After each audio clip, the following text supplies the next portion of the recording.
अस्सलाम वालेकुम पाकिस्तान। मैं इस वक्त मौजूद हूँ कश्मीर हाउस में और आज़ाद कश्मीर की सियासी सूरत हाल, अवामी एक्शन कमेटी और उसके बाद जो इस वक्त एक फ़ज़ा बन चुकी है जिसको अनवारुल हक की गवर्नमेंट के अंदर बहुत सारे ऐसे मसाइल ने जन्म लिया उस फ़ज़ा की वजह से जो कि अब रुकने का नाम नहीं ले रहे। वजह क्या है और एक और आम बात, कश्मीर बनेगा पाकिस्तान की हकीकत क्या है। साबिक़ मशीर हुकूमत राजा मुबशर एजाज मेरे साथ मौजूद हैं। वक्त देने का राय साहब बहुत शुक्रिया। आपका बहुत शुक्रिया साहब। सबसे पहला सवाल, अनवार हुकूमत क्या कर रही है? अनवार साहब की जो हुकूमत है ये एक मखलूत हुकूमत है और मखलूत हुकूमतें जो हैं वो तकरीबन ऐसी ही होती हैं। आज़ाद कश्मीर की जो नई जनरेशन है जिनकी उम्र आप कह सकते हैं 20 से 30 साल तक है, उन्होंने कभी कोई मखलूत हुकूमत नहीं देखी, तो इसलिए मखलूत हुकूमत की वर्किंग से भी इतने वाकिफ़ नहीं। ये MLAs की हुकूमत होती है, जिस हलके से जो MLA हो वही समझो हुकूमत में होता है। ये जमातों की हुकूमत नहीं होती। अब देखें कि अगर मैं अपने ज़िला बाग की बात करूं तो मैं गरबी बाग में रहता हूं, मैं अपोजिशन में हूं। ज़िया कमर साहब वस्ती बाग में हैं, वो हुकूमत में हैं, और शर्की बाग में सदाक कमरुज़्ज़मान साहब जो 150 वोट से हारे हुए हैं, अभी हारे भी नहीं है, वो केस चल रहा है, लेकिन वो असम्बली में नहीं है, तो कमरुज़्ज़मान साहब जो हैं वो अपोजिशन में हैं। तो इसी तरह पूरे आज़ाद कश्मीर के अंदर ये सारा सिलसिला चल रहा है। गवर्नेंस ठीक है? देखें, लॉ एंड ऑर्डर ठीक नहीं है। जो फाइनेंशियल आप कह सकते हैं कि गवर्नेंस है वो बहुत काफ़ी बेहतर है, लेकिन law and order Azad Kashmir में ठीक नहीं है। उस हवाले से अगर दो चीज़ों में आप कंपेयर करें तो लॉ एंड ऑर्डर की सिचुएशन ठीक नहीं है। एक तासुर ये भी है और आवाम में एक ख्याल किया जा रहा है कि लॉ एंड ऑर्डर की जो सूरत हाल है वो बेहतर इस वजह से नहीं है कि प्राइम मिनिस्टर ऑफ AJK की जानब से कुछ जज्बाती बयानात भी दिए जाते हैं जो चंद लोगों को पसंद नहीं है। क्या ये बात दुरुस्त है? ठीक बात है कि प्राइम मिनिस्टर साहब के कुछ बयानात को उन्होंने ऐसे लिया कि जैसे प्राइम मिनिस्टर साहब धमकी दे रहे हैं, वो खुद कहते हैं। लेकिन अगर आप गौर से देखें तो फिर जो भी प्राइम मिनिस्टर है, जो भी मिनिस्टर है, जो भी चीफ एग्जीक्यूटिव है, उसने ये बात तो करनी है कि जो लॉ एंड ऑर्डर को डिस्टर्ब करेगा तो मैं उसको आने हाथों से निपटूंगा। एक लॉ एंड ऑर्डर होता है कि किसी वजह से आप लॉ एंड ऑर्डर की सिचुएशन क्रिएट करती है पब्लिक, तो उसको तो फिर जो है वो इंतज़ामी तौर पे डील किया जाता है।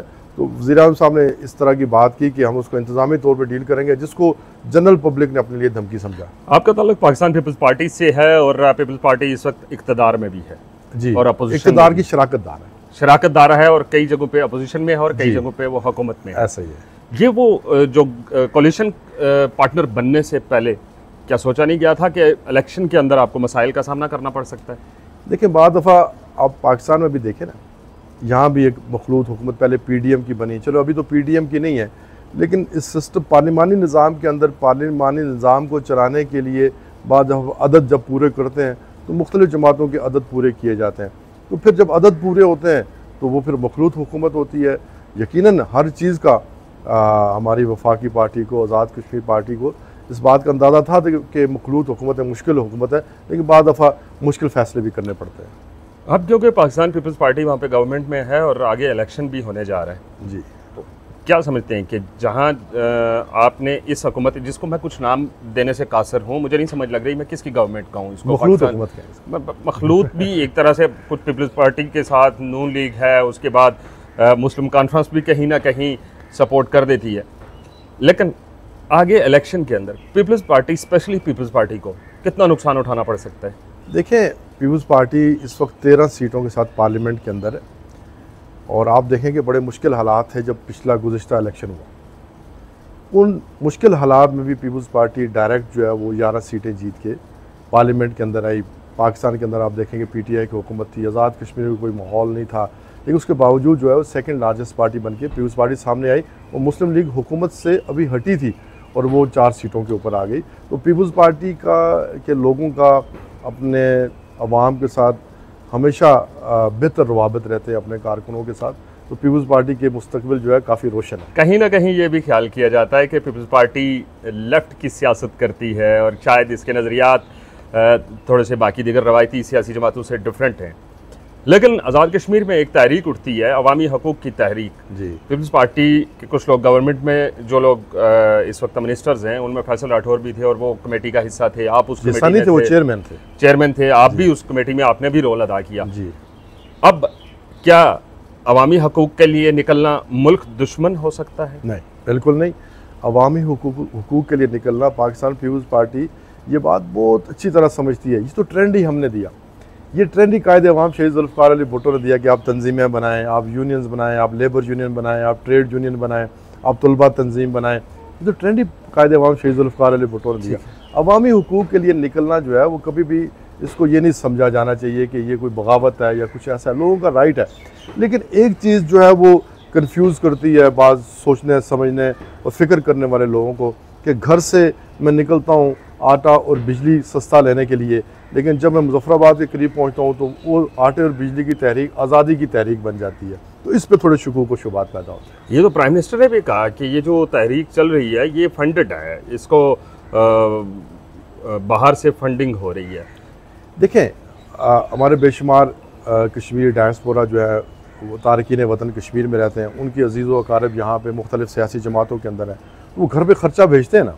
हमारे यहाँ तो हमारे रीजन में, हमारे पुंछ रीजन में तो ट्रेंड ही ये है कि एक बंदा बाहर कमा रहा है, बाकी सारे पीछे सफ़ेद कपड़े काली कुटियाँ पहन के लीडरी कर रहे हैं, तो बाहर से जो पैसे आ रहे हैं वो फॉरेन फंडिंग ही कहते हैं। ये फॉरेन फंडिंग आ गई है, फॉरेन फंडिंग है। प्राइम मिनिस्टर की जानब से रॉ फंडिंग का जिक्र किया गया। देखें, क्योंकि मैं ये सवालात आपसे इसलिए पूछ रहा हूं कि बड़े करीबी समझे जाते हैं गवर्नमेंट के। मैं बताता हूँ, मैं आपको बताता हूँ जो रॉ फंडिंग की बात है।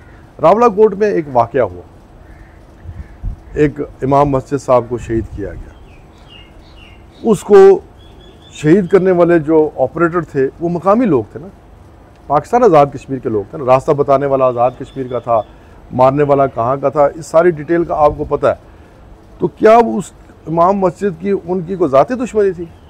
तो जब पकड़ा गया, बात चली, बंदा गिरफ्तार हो गया, तो पता चला कि इसके रवाबित हिंदुस्तान के साथ थे। तो उस इमाम मस्जिद को हिंदुस्तान ने मरवाया, तो हिंदुस्तान ने फिर रॉ के थ्रू मरवाया, तो उसकी ज़्यादा फंडिंग तो आई ना कहीं से। सर, उस बंदे का एक्शन कमेटी के साथ क्या ताल्लुक? देखिए, एक्शन कमेटी के अंदर आप जब लोग बेशुमार आते हैं, एक्शन कमेटी का जब पहला मार्च आया, आपने नहीं देखा, मैंने करीब से देखा, उस पर गाड़ी में असला भी मौजूद था, मैंने खुद अपनी आंखों से देखा, उस पर ग्रेनेड भी मौजूद थी। तो क्या अवामी तारीख, बड़ी सख्त बात कर रहे हैं, आपके असला उसके अंदर था और हैंड ग्रेनेड मौजूद? मैंने देखा, मैंने अपनी आंखों से देखा। मैं किसी फिर भी आप सुलह के लिए कोशिशें करते रहे? हमारे अपने लोग हैं ना, आज़ाद कश्मीर के लोग हैं। अगर वो किसी बात से लेफ़्ट राइट हो गए, भटक गए, तो क्या मतलब हम उनको सबको सजाएं बहुत दे दें? ऐसा तो नहीं होता। रियासत का काम माँ का किरदार होता है, रियासत कमज़ोर नहीं होती। तो रियासत ने तो अपने लोगों को, अगर कुछ लोग भूल भटक गए तो उनको समझा बुझा के वापस निज़ाम के अंदर तो लाना है। बिल्कुल ऐसा ही है। और आपके बिल्कुल, हम जहाँ पे मौजूद हैं यहाँ से चंद कदम के फासले पे प्राइम मिनिस्टर हाउस है, आपके बड़े अच्छे ताल्लुकात हैं। जी बहुत, मेरे तो उनसे बाकी कोई जानता ही नहीं था। जब उनका मैं उस वक्त से जानता हूँ, मैं 1992 से जानता हूँ उन्हें। तो आपने मशवरा नहीं दिया कि ये रेंजर्स को बुलाना और फिर एक नई हाइप को क्रिएट करना और फिर इंडियन मीडिया को दावत देना इस चीज़ की? रेंजर्स की बात अगर आज भी, थोड़ी सी बात बता देता हूँ, कुछ सरकारी राज भी हैं। रेंजर्स आई जो इंस्टॉलेशंस हैं, जो वापडा की इंस्टॉलेशंस हैं, ठीक है, उनकी प्रोटेक्शन के लिए। मुजफ्फराबाद के अंदर ग्रिड स्टेशन है, एक कोहाला के साथ एक ग्रिड स्टेशन, उस ग्रिड स्टेशन की इंस्टॉलेशंस के लिए। और उनकी आमद से पहले एक्शन कमेटी के मेन एक लीडर को मैंने कहा कि आप अपने लोगों से कहें कि बरार कोट से या इस साइड से जो लोग रेंजर्स आ रही है वो फलां जगह इंस्टॉलेशंस की प्रोटेक्शन के लिए आ रही है, तो लिहाजा अपने उन लोगों को कहें कि इनके ऊपर पथराव नहीं करना, ये आपको हैंडल करने के लिए नहीं आ रहे। जब वक्त आएगा, कभी ऐसा वक्त आया तो मैं पूछ के बता दूंगा, लीडर का नाम भी बता दूंगा आपको। ये जो प्राइम मिनिस्टर है उनके बारे में एक सख्त मजाजी का अंसर तो देखने में आता है, और दूसरा साथ साथ कोई आपके इतने करीब होते हुए आपको क्या लगता है कि जो एक फाइनेंशियल करप्शन का भी एक अंसर होता है जो इससे माजी में हम देखते आ रहे हैं, ये प्राइम मिनिस्टर साहब कितने सख्त हैं अपनी ब्यूरोक्रेसी और उस पर? मैं ये गवर्नेंस के हवाले से जो पहले वाला सवाल था उसका एक ज़िम्नी। देखिए, जो मैंने आपको पहले कहा कि फाइनेंशियल डिसिप्लिन जो है इस हुकूमत के अंदर काफ़ी सख्त है, और इस हुकूमत के ऊपर या इस वज़ीर आज़म के ऊपर या इनकी जो इस वक्त की कैबिनेट है, चाहे वो पीपल्स पार्टी है, मुस्लिम लीग है या उनका आज़ाद ग्रुप है, किसी के ऊपर इस वक्त हर किस्म का इल्ज़ाम तो लगा लेकिन फाइनेंशियल करप्शन का इल्ज़ाम नहीं लगा। तो प्राइम मिनिस्टर साहब ने फाइनेंशियल डिसिप्लिन काफ़ी सख्त रखा हुआ है, और ख़ुद भी आप देखेंगे वो कोई नॉर्मल से लाइफस्टाइल है उनका, वो कोई इस तरह की। हाँ, मुजफ्फराबाद की हद तक कल्टस होती है, और बाकी जब दौरों पे जाते हैं तो उस वक्त वो फिर काफिला सारा साथ चलता है। देखें अब जब काफिला यकीनन साथ चलता है, लेकिन वो भी आप देखें कि फेडरल दाखिला से एक चिट्ठी आई है कि आपने अपनी सिक्योरिटी का ख्याल। ठीक है, अब जो आपने फाइनेंशियल करप्शन या इससे इसके ऊपर बात की, अब फाइनेंशियल एड भी तो एक्शन कमेटी की वजह से मिली। अगर वो एहजाज ना करते इतना, तो ये 23 अरब रुपए यहाँ से भी देखिए वन टाइम ग्रांट है। ठीक है, 23 अरब वन टाइम ग्रांट मिली, और अभी तक गवर्नमेंट जो है वो 3 रुपये में बिजली को सस्टेन रखे हुए है। तो ये फाइनेंशियल डिसिप्लिन की वजह से, और इस वक्त आज़ाद कश्मीर 72 अरब के खसारे पे चल रहा है। तो ये क्या एक्शन कमेटी की इसको मतलब क्रेडिट नहीं दिया जाना चाहिए कि रियासत खसारे में चल रही है, क्रेडिट देना चाहिए? नहीं, रियासत की बात नहीं कर रहा, जो एड मिली और उसके बाद जो वन टाइम मिली ना, अब तो वन टाइम है ना। तो ये तो गवर्नमेंट ने आगे इसके ऊपर क्या देखें, गवर्नमेंट अब तो हुकूमत आज़ाद कश्मीर जो है वो अपने जो छोटी मोटी इनकम है, पहले एक बड़ी इनकम होती थी बिजली के महकमे से आज़ाद कश्मीर की, जो अपनी इनकम थी। मैं एक बात और बताऊं कि फेडरल गवर्नमेंट ने कभी भी बिजली हमें 3 रुपये से महंगी नहीं दी। ठीक है, हुकूमत पाकिस्तान ने कभी भी आज़ाद कश्मीर को बिजली लागती पैदावार से ज़्यादा नहीं दी। उसके ऊपर जो टैक्सेस थे वो आज़ाद कश्मीर हुकूमत लगाती थी अपने इनकम जनरेशन के लिए। फिर एक्शन कमेटी तो 16 रुपये 75, एक्शन कमेटी की क़यादत जो है वो 16 रुपये 75 पैसे पे भी राज़ी हो गई थी कि ये बिजली होना चाहिए। वो तो फेडरल गवर्नमेंट ने उसको 3 रुपये। सर, ये जो ऊपर जितना टैक्स लगता है, तो क्या ये वहाँ के जो डेवलपमेंट्स हो रही हैं उसके ऊपर खर्चा किया जाता है? देखिए, एक और भी चीज़ कि हम अक्सर औकात, आप भी उसी रास्ते से आते हैं, कोला पुल के इस साइड पे खड़े हुए हैं, तो जुमेरात को गाड़ियों की एक लाइन लगी हुई थी, गवर्नमेंट की गाड़ियाँ आ रही होती हैं। नो डाउट आप इस वक्त गवर्नमेंट में नहीं है, लेकिन मैं ये सवाल इसलिए कर रहा हूँ कि गवर्नमेंट के करीब है, क्या हम उन चीज़ों को नहीं रोक सकते? देखिए, सरकारी मुलाजिम जिसको गाड़ी इंटाइटल है, तो वो जब कहीं अपने घर आए या बच्चों को लेके आए या कहीं लेके वो पैदल आए। देखिए, उसका एक कानून मौजूद है, जब वो कोहला क्रॉस करता है तो उसका वो अपनी तनख्वाह से उसका रेंटल पे करता है, वो इजाज़त लेके आता है बाकायदा। जब वो प्राइवेटली यूज़ करता है तो उसका रेंटल पे करता है। आप जाके रिकॉर्ड देख ले। तो क्या सरकारी मुलाजम, अब इतराज़ है जी असिस्टेंट कमिश्नर के पास भी गाड़ी है, तो असिस्टेंट कमिश्नर कहीं जाएगा तो पैदल जाएगा, एक्शन कहीं जाएगा तो पैदल जाएगा? ऐसा तो नहीं है। मतलब फॉर एग्जाम्पल मुजफ्फराबाद में मीरपुर का मुलाजिम है, तो वो अगर उसका घर मीरपुर में है, उसके बच्चे मीरपुर हैं, तो मुजफ्फराबाद उसको गाड़ी इंटाइटल है, तो मीरपुर को कैसे जाएगा? उसको पैदल जाना चाहिए। अच्छा, रेंट पे करते हैं ये? यस। तो ये तासर क्यों आवाम में जाता है कि ये गाड़ियाँ जितनी भी हैं, ये गवर्नमेंट की गाड़ियाँ, ये मतलब अपने घर का माल समझ के इस्तेमाल की जाती हैं, और हमारे मिस यूज़ भी होता है, लेकिन मोस्टली लोग जब प्राइवेटली यूज करते हैं तो उसका रेंटल पे करते हैं। आप देख लें, वो बाकायदा अपनी तनख्वाह से पैसे कटवाते हैं। अच्छा, यहाँ पे ये कंटिन्यूटी हम रखेंगे, लेकिन एक सवाल मेरे जहन में आ रहा है एक्शन कमेटी और इसके हवाले से। एक नारा लगाया जाता है, कश्मीर बनेगा पाकिस्तान। कौन है मौजूद इसका? इसके मौजूद वो हैं जिन्होंने आज़ाद कश्मीर के अंदर को 60-65 साल इक़्तिदार किया इस नारे के ऊपर, और जिस जमात का नाम आल जम्मू कश्मीर मुस्लिम कॉन्फ्रेंस है। अच्छा, वो एक सीट जो इस वक्त अब एक सीट वाली जमात, अब क्योंकि चूरन बिकना एक वक्त तक चलता है, बंद हो गया। मैं कहता हूँ कि कश्मीर बनेगा पाकिस्तान के नारे ने जितना कश्मीर इशू को, मसला कश्मीर को और कश्मीरियों को ख़राब किया, इतना किसी ने नहीं किया। पाकिस्तान का आइन 1973 का आइन, जो कायदे अवाम शहीद ज़ुल्फ़िकार अली भुट्टो और दीगर लोगों की काविशों से बना, उसका एक आर्टिकल है 257 ये कहता है कि कश्मीर का फ़ैसला कश्मीरियों की मर्ज़ी से होगा। अब जो भी हुक्मरान बने, वज़ीर आज़म बने, वो अपनी मर्ज़ी का फ़ैसला कश्मीरियों पे थोप नहीं सकता, इम्पोज़ नहीं कर सकता। लेकिन यहाँ जो वफाक में हमारे बाबू बैठते थे उस ज़माने में, या अब भी हैं बेशुमार, चाहे वो रियासत का हिस्सा है या हुकूमत का हिस्सा है, तो वो समझते हैं कि हम कश्मीरियों को इस तरह जो है ना, उनके कानों में डाल के बनेगा पाकिस्तान या बनेगा फ़लाँ बनेगा, कानों में डाल के पक्का कर रहे हैं, और उनको जो है वो हम पाकिस्तानी बना रहे हैं।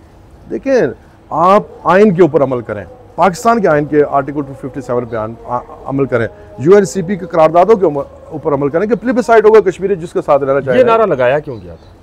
इक़्तिदार हासिल करने के लिए। तो क्या ये अब भी कारगर साबित हो रहा है? अगर साबित होता तो एक सीट पे ना रहते। अभी थोड़ा बहुत कारगर है, वो देखें कोहाला में फंक्शन होता है, मैं उसी तरफ आ रहा था। कोहाला में फंक्शन होता है, अफवाज वहाँ पे आती हैं, पाकिस्तान का झंडा लहराते हैं, तो अतीक खान साहब को, मुस्लिम कॉन्फ्रेंस साहब वालों को बुला लिया जाता है और कहते हैं जी कि आपके साथ, तो वो शायद यहाँ पे जो अदारे हैं या रियासत है वो समझते हैं कि अतीक खान साहब भी पाकिस्तानी हैं। अगर वो इस तरह समझते रहेंगे कि अतीक खान साहब पाकिस्तानी है, बाकी पाकिस्तान के खिलाफ हैं, तो रियासत के हालात ऐसे ही रहेंगे। अच्छा, रियासत के अंदर एक्शन कमेटी के जब ये एहतजाज हो रहा था और अब भी वहाँ की ये देखने में आ रहा है कि नौजवान जो नस्ल है जी वो जज्बाती हो चुकी है। हाँ जी। और वो इन तमाम चीज़ों को कश्मीर बनेगा पाकिस्तान हो या फिर पाकिस्तान की वहाँ पे इन्फ्लुएंस पाकिस्तान का हो, वो इसको बर्दाश्त नहीं कर रहे। क्या वजह हो सकती है? देखिए, ये जो आज़ादी का नारा है ना, लफ्ज़ आज़ादी है। आप तो चलो नौजवान है, अभी काफ़ी छोटे हैं। हम जब घरों में होते हैं, हमारे वालिदैन हमें कमरे में बंद करते हैं कि पढ़ो पढ़ो पढ़ो, बार दफ़ा कमरा लॉक भी करते हैं, लेकिन बच्चा जो है ना खिड़की से बाहर कूद जाता है और बाहर जाके दोस्तों के साथ देखे मैं छुप के आ गया, मैं अपना वो एक मिशन कामयाब हो गया। ये जो सल्तनत उस्मानिया के सेकंड लास्ट जो सुल्तान थे अब्दुल हमीद, अगर तारीख पढ़े ना तो उनके खिलाफ जो बड़ा कमाल का सुल्तान था वो, ये आप पूरे सल्तनत उस्मानिया में उसने रेलवे ट्रैक बिछाया, ये तेल की खुदाई सबसे पहले उससे शुरू की। मूसल इराक के अंदर उसने तेल तलाश किया। उसके ऊपर जो यहूदियों ने, थियोडोर हर्जल नाम था उसका, जो यहूदी तहरीक का बानी था, उसने ये किया कि तुर्कों के अंदर वो कि और आर्मीनियों के अंदर जो दीगर लोग थे उसके अंदर ये तहरीक पैदा की कि आप आज़ाद नहीं हैं, आपको आज़ादी हासिल करनी चाहिए। और सुल्तान अब्दुल हमीद का जो बेटा था वो भी उन्होंने अपने साथ शामिल कर दिया कि हमारा वालिद बड़ा सख्त मिजाज है जी, अकेले फैसला करता है, आज़ादी नहीं दी।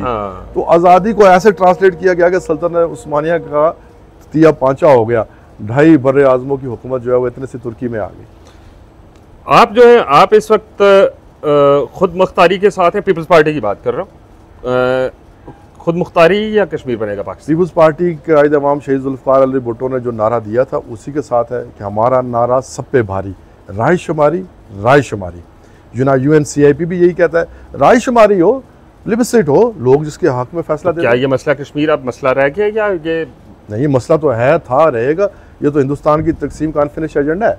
ये तो 5 अगस्त 2019 के बाद क्या हुआ? क्या उसमें जिसको हम अपना वकील समझते हैं, यहाँ वजारत खारजा हो पाकिस्तान की या फिर यहाँ का पूरा स्टेक होल्डर्स जितने भी हैं जी, 5 अगस्त 2019 के बाद क्या किया? क्या कश्मीरी इससे मुतमईन? हमें पाकिस्तान के पोजीशन को जो है ना ख़राब नहीं करना चाहिए। बात सिर्फ कश्मीरी, पाकिस्तान ने हमारे लिए 3 जंगें लड़ चुका है। पाकिस्तान, कश्मीरियों को कुछ खुद भी करना है, हाथ पे हाथ धरे नहीं बैठा रहना। कहाँ पे करेंगे? हर जगह करना। मैं बताता हूँ आपको, मैं एक छोटी सी इसमें ऐड कर दें ताकि आप उसका जवाब दे दें।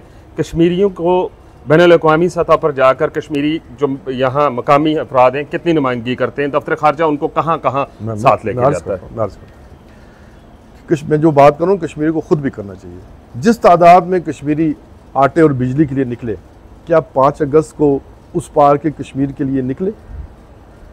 क्या किसी जमात ने, चाहे वो इल्हाक की हामी है, चाहे वो खुद मुख्तारी की हामी है, चाहे वो किसी और चीज़ की हामी है, जो भी है, किसी ने को 50-100 आदमी का जुलूस भी निकाला? आटे और बिजली के लिए तो आप निकल आए, लेकिन उस कश्मीर के लिए तो कोई नहीं निकला। आज भी जब 5 फरवरी का प्रोग्राम होता है दूसरा, तो आप देखिए कितनी तादाद में लोग निकलते हैं। तो जो हमारे कश्मीरी डायस्पोरा है वो वहाँ बैठ के कोई पीपल्स पार्टी की हमायत कर रहा है, कोई PTI की हमायत कर रहा है, कोई नून लीग की हमायत कर रहा है, कोई जमात इस्लामी की दीगर जितनी जमातें, वो बरतानिया और अमेरिका में भी पाकिस्तान की सियासत करते हैं। जो इंडियन डायस्पोरा है वो वहाँ बैठ के वहाँ की अमेरिका की सियासत में हिस्सा लेते हैं, वो बरतानिया की सियासत में हिस्सा लेते हैं। हमारे जो ब्रिटिश MPs है यूरोपियन यूनियन के अंदर और ब्रिटेन के अंदर, वो भी यहाँ पे पाकिस्तान की जमातों की सियासत करते हैं। अगर वो बरतानिया की MP तो वहाँ पे वो एज ए कश्मीरी, यहाँ जब आटे बिजली की बात होती है वहाँ से MP खड़ा हो जाता है। तो क्या अपने लोगों को पाकिस्तान आज़ाद कश्मीर के जितने मिनिस्टर्स हैं या जितने बोलने वाले हैं, जितनी आवाज़ें, इनको स्ट्रेंथन नहीं कर सकता बैनुल-अक़वामी सतह पर? कर रहा है ना। अब जेनेवा का, जो जेनेवा में एक हर साल वहाँ फंक्शन होता है कॉन्टैक्ट ग्रुप का, क्या पाकिस्तानी में कश्मीरी नहीं जाते वहाँ पे? पाकिस्तानी भेजता है, दफ्तर खारजा ही भेजता है उस कॉन्टैक्ट। क्या वो अपना जो नुक्ता नज़र है वो बयान कर सकते हैं वहाँ पे? क्योंकि मैं बिल्कुल कर, मेरी जहाँ तक इतलात है वहाँ पे उनको एक फाइल दी जाती है, उसी के अंदर रह के उन्होंने बात करनी होती है। कोई लिंग्विस्टिक बैरियर भी नहीं है लोगों का। ये भी लोग ज़्यादा कहते हैं कि अंग्रेज़ी नहीं जानते, ये नहीं जानते। आजकल आप देखेंगे, आप उर्दू में बात करें, लोगों ने हेडफोन लगाए होते हैं, वो हेडफोन आपको ऑटोमेटिकली जो है वो उसको ट्रांसलेट करता है। तो ये अब लिंग्विस्टिक बैरियर भी नहीं है। तो लेकिन इस बात को हमें बढ़ाना पड़ेगा।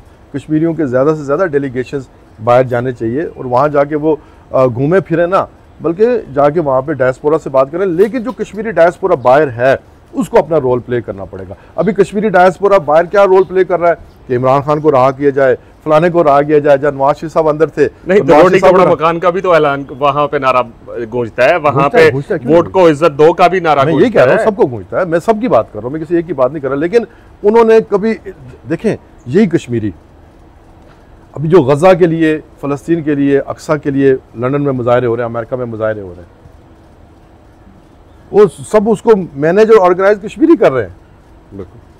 लेकिन लेकिन 5 अगस्त 2019 के लिए तो कश्मीरी ने वहां कोई चीज ऑर्गेनाइज नहीं की। बिल्कुल। अच्छा, अब जो कश्मीर बनेगा पाकिस्तान से हमने शुरू किया था जी, कश्मीर बनेगा पाकिस्तान का नारा लगा के अगले अलग हुकूमतें बनाते रहे, आपके हल्के से हैं। हाँ जी जी, और आप भी इलेक्शन में हिस्सा लेते रहे जी जी। और जो कुछ आज 2024 के इलेक्शन में पाकिस्तान में हमने देखा, शायद यही वहाँ पे भी हमने, मैं क्योंकि आपके हल्के में गया नहीं इलेक्शन के दौर में, लेकिन खबरों के हद तक हम समझ सकते हैं। तो क्या आपको लगता है कि आप कश्मीर बनेगा पाकिस्तान का नारा और इल्हाक़ पाकिस्तान और इन सारी चीज़ों से के बगैर आप असम्बली में जाएंगे? देखिए, जाएं या ना जाएं, लेकिन बंदे की एक सोच होती है ना जी। हम अपनी सोच के साथ लोगों के पास जाते हैं। जैसे लोगों ने सोचा कि इसको वोट देना चाहिए और बड़ी तादाद में वोट दे दिया तो हम असेंबली में चले। दिलकोट के लोग आपको वोट क्यों नहीं देते? ये उनकी मर्जी है। नहीं, आपको लगता होगा ना इलेक्शन के बाद आप उसके ऊपर, देखिए सियासी तजज़िया एक मिथ होती है। पहले ये जो जोली चीड़ वाली सरकार थी ना, इनके बारे में लोग समझते थे ये जीतेंगे, सदर बनेंगे या वज़ीर आज़म बनेंगे। तो 96 के बाद इनका डाउनफॉल शुरू हो गया। अब वो एक सीट पे आ गए, तो वो एक सीट के ऊपर भी अभी भी रोज़ वहाँ पे वो जो तकरीरें करते हैं ना, कभी कहते हैं जी सदर रियासत बीमार हैं, उनकी जगह सदर रियासत में बनने वाला हूँ। कभी कहते हैं कि अभी मुझे जो है वो इस्टेब्लिशमेंट जो है ना वज़ीर आज़म बनाना चाहती है। कभी कहती है जी इस्टेब्लिशमेंट जो है वो अभी मुस्लिम कॉन्फ्रेंस को रिवाइव करना चाहती है। भाई, सियासी जमातों को रिवाइव लोग करते हैं, पब्लिक करती है, लेकिन उनका अभी भी तकिया ये है कि एस्टैब्लिशमेंट करेगी। नहीं करते ये वो काम जो वो कर रहे हैं? नहीं, मेरे अंदर झूठ बोलने की इतनी कैपेसिटी नहीं है। और मेरी ट्रेनिंग जो है कायदे आवाम जो ट्रेनिंग है और मोहतरमा बेनज़ीर भुट्टो साहब की ट्रेनिंग है, वो कोई इतना झूठ बोलने की नहीं है। जितने झूठ बोलने का मलका उनको हासिल है, हमें इतनी हासिल नहीं है। वो को ज़िमनन बात चली, हाजी याकूब साहब को किस्सा सुनाते थे, उनके पास कोई मोक्कल भी है यहाँ कश्मीर और उसमें, तो जब बाद में उन्होंने अपनी किताब में लिखा, भाई साहब ने ये किस्सा अपनी किताब में, याकूब से याकूत, याकूत से याकूब था, वहाँ उन्होंने अपनी किताब में लिखा किस्सा। हाँ, वो कोई मोक्कल हैं, तो वो बाद में जब वो प्राइम मिनिस्टर बने तो कहते हैं कि जी पता लगा वो कोई ऊपर छत पे चूहे घूम रहे थे। बहरहाल ये थी वहाँ की लोकल जो मामला थे। तो लास्टली ये बता दें कि आज़ाद कश्मीर के अंदर जो इस वक्त गवर्नमेंट है, क्या लगता है कि कौन से हल्का इस वक्त सबसे ज़्यादा फंड्स लेने में या वहाँ पे डेवलपमेंट्स के हवाले से, या कौन सा मिनिस्टर कामयाब रहा? इस वक्त तो जो फंड्स है ना वो इक्वालिटी की बुनियाद पर मिल रहे हैं सबको, हर हल्के को इक्वालिटी की बुनियाद पर मिल रहे हैं। और जो रोड्स हैं, अगर वज़ीर आज़म साहब के अपने हल्के में 20 किलोमीटर है तो फारूक कोटा में 20 किलोमीटर। वो यूनिवर्सिटी भी लेके तो गए वहाँ पे। देखिए, फार लॉन्ग एरिया है, फैसल राठौर साहब का, उनकी बड़ी काविश है। मैं ये बिम्बर वाली यूनिवर्सिटी की बात करता हूँ। मैं फारूक कोटे की यूनिवर्सिटी की बात कर रहा हूँ। वो तो चलो ठीक है, लेकिन मैं बिम्बर की यूनिवर्सिटी की। देखिए, बड़ी बात है कि अगर प्राइम मिनिस्टर वक्त अपने इलाके में यूनिवर्सिटी ले जाता है, उसका एक मिनिस्टर भी यूनिवर्सिटी ले जाता है, तो फिर कैंपस ले जाता है, तो उस मिनिस्टर को भी जो है वो दाद देनी चाहिए कि इसको अपने लोगों का ख्याल है, एहसास है। तो मिनिस्टर को, प्राइम मिनिस्टर तो कुछ भी कर सकते हैं। आप पूरा महीना देखें या साल देखें, सफ़र में होते हैं। ये जो आज़ाद कश्मीर में सड़कें काफ़ी सारी बनी हैं, इन सड़कों के हादसात बहुत सारे देखने में आए जी। क्या लगता है कि जो हादसा होता है उसकी FIR किस पे काटी जानी चाहिए? CDO पे, महकमा जो उसको लोकल गवर्नमेंट है या PWD है उस पे, या फिर वहाँ का जो प्रोजेक्ट लीडर जिसको हम ठेकेदार कहते हैं वो बात है। इसके अलावा भी जो ट्रांसपोर्ट फिटनेस का लाइसेंस देते हैं, हाँ, ये भी ऐड कर लें। ट्रांसपोर्ट फिटनेस का पहले तो उसको पूछना चाहिए, क्या आप जिस चीज़ की तनख्वाह ले रहे हैं आप गाड़ियों की फिटनेस चेक कर रहे हैं या नहीं कर रहे। फिर साथ ये है कि रोडें बड़ी खुली हो गई हैं, आज़ाद कश्मीर का इंफ्रास्ट्रक्चर बहुत अच्छा हो गया, तो वो स्पीडर जो है वो स्पीड मारते हैं, आगे रुकती नहीं है, उनसे कंट्रोल नहीं होती। वो जो अभी कोहटा में एक एक्सीडेंट हुआ, बल्कि बहुत सारी जगहों पे हमने देखा जो सेफ्टी वो वाल या सेफ्टी माउंट कहा जा सकता है उसको, वो बनाया गया, पैरापेट जो है, पैरामिड। अब उसके ऊपर गाड़ी लगते साथ ही गाड़ी बाद में लगती है, पहले वो नीचे हो जाता है। ये मतलब करप्शन यहाँ पे तो नहीं जी, ऐसा ही है। ऐसा ही पैरापेट जो है हमेशा पहले सलाखें निकलती हैं सरिये की, उसके अंदर पैरापेट जो मजबूत पैरापेट होता है वो बनता है। तो इस पैरापेट में कॉन्ट्रैक्टर ने सरिया डाला नहीं होगा, महकमे ने देखा नहीं होगा, ऐसे ये करप्शन नहीं, करप्शन है। इस पे वज़ीर आज़म की नजर नहीं? वज़ीर आज़म जाके पैरापेट देखेगा, भाई डिपार्टमेंट्स हैं, डिपार्टमेंट को आगे उसको बुलाया जा सकता है ना राय साहब, बुलाया जा सकता है। देखें, एक हमारे आज़ाद कश्मीर में अभी थोड़ा चला है आप और मैं कंज्यूमर है। आज़ाद कश्मीर के अंदर हर जगह कंज्यूमर कोर्ट मौजूद है, हर ज़िले के अंदर, हर ज़िले के अंदर कंज्यूमर कोर्ट मौजूद है। लोगों को पता ही नहीं है, लोग गंदी सब्जियां खा रहे हैं, गंदे ऑयल खा रहे हैं, गंदी प्रोडक्ट खा रहे हैं, लेकिन कंज्यूमर कोर्ट में शिकायत के लिए नहीं जाते। फेसबुक पे जो है ना फौरी पोस्ट लिख देते हैं, जी वाह ये खराब हो गया, ये खराब हो गया। इस चीज़ को भी आप एक पॉजिटिव अगर देखें कि फेसबुक का इस्तेमाल तो लोगों ने अपने अवेयरनेस के लिए अच्छी बात है, लेकिन वो कंज्यूमर कोर्ट में कौन जाएगा, वो भी आपने मैंने जाना है ना। अच्छा, वो एक और चलते चलते आखिर में फिर बात याद आ गई, असल जो मुद्दा था ये कोई आज़ाद कश्मीर में रेंजर की बात हो रही है, क्योंकि अवामी एक्शन कमेटी के एहतजाज के बाद ये तासुर दिया जा रहा है और कहा जा रहा है कि वहाँ पे कंट्रोल नहीं हो पा रही है अवाम। तो उसके लिए अभी कुछ दिन कबल किसी अखबार में भी खबर लगी कि वहाँ पे 25% गैर रियासती अफराद होंगे और वो फिर वो उस अवाम को कंट्रोल करेंगे। आप की एक मीटिंग भी इस सिलसिले में कहीं हुई है और उसमें क्या बताया गया और असल कहानी क्या है? देखें, आज़ाद कश्मीर में रेंजर का कानून पहले से मौजूद है। अब जब मुजफ्फराबाद जाते हैं, दुलाई से गुजरते हैं, वहाँ पे रेंजर का हेडक्वार्टर है। जो डीआईजी रिजर्व होते हैं वही डीआईजी रेंजर भी होते हैं, और रेंजर का एसपी साहब अलग होते हैं। तो रेंजर्स की उसी फोर्स को स्ट्रेंथन करने की बात हो रही है, और उसमें आज़ाद कश्मीर के लोग ही रिक्रूट होंगे। जो लोग ये कहते हैं जी गैर रियासी लोग भर्ती होंगे, तो फिर मैं तो कुछ नहीं कहता, वो खुद ही अपनी अदाओं पर ज़रा गौर करें कि फिर गैर रियासी बंदा भर्ती करने के लिए आपको स्टेट सब्जेक्ट एक्ट ख़त्म करना पड़ेगा, उसके बाद जाके ये काम, उसके बाद आप भर्ती कर सकेंगे। तो ये मतलब ये एक अफवाह हम समझ सकते हैं। स्टेट सब्जेक्ट एक्ट को ख़त्म कर सकता तो कर दे, मोदी ने तो वहाँ ख़त्म कर दिया। अच्छा, ये 70 और 35A ख़त्म कर दिया। यहाँ कोई स्टेट सब्जेक्ट एक्ट ख़त्म करने की हिम्मत कर सकता है, करके उसके बाद भर्ती कर ले। फिर वो क्योंकि बात अवामी एक्शन कमेटी की इसलिए बार बार आती है कि पिछले कुछ अरसे में बड़ी हाइप पकड़ी है उसने वहाँ पे। अच्छा, कहीं ये भी कहा जा रहा है कि उन लोगों की प्रोफाइलिंग हो रही है और उन लोगों को किसी न किसी मुकदमात में इन्वॉल्व करके उनको बैकफुट पे लाने की कोशिश की जा रही है। क्या ये अमल दुरुस्त है? नहीं, ये रूमर्स हैं। जो भी रियासत के मुरवजा कानून, जो राज कानून है, उससे वायलेट करेगा या उससे वायलेट करे, तो मेरे ख्याल में उसके खिलाफ कानूनी कार्रवाई होनी चाहिए। जो रियासत के राज कानून के अंदर रह के अपना पूरा मन एहतजाज करता है, उसको तो कोई लिख देता है फेसबुक पे, कोई खबर दे देता है, वो आपको या गवर्नमेंट को, किसी को भी, XYZ को नागवार गुजरती है। नहीं, नागवार गुजरने की बात नहीं है ना। मैंने अगर चोरी की है तो आप मुझे चोर कहें ना, मैंने अगर चोरी नहीं की तो आप मुझे चोर अज्यूम तो ना करें। जब आपको पता लगे कि मैं चोर हूँ और मैंने 100% चोरी की है आपके पास सार, तो आप मुझे चोर कहें। उसके बाद मुझ में नागवार गुजरती है तो मैं जाऊँ जन्नत में।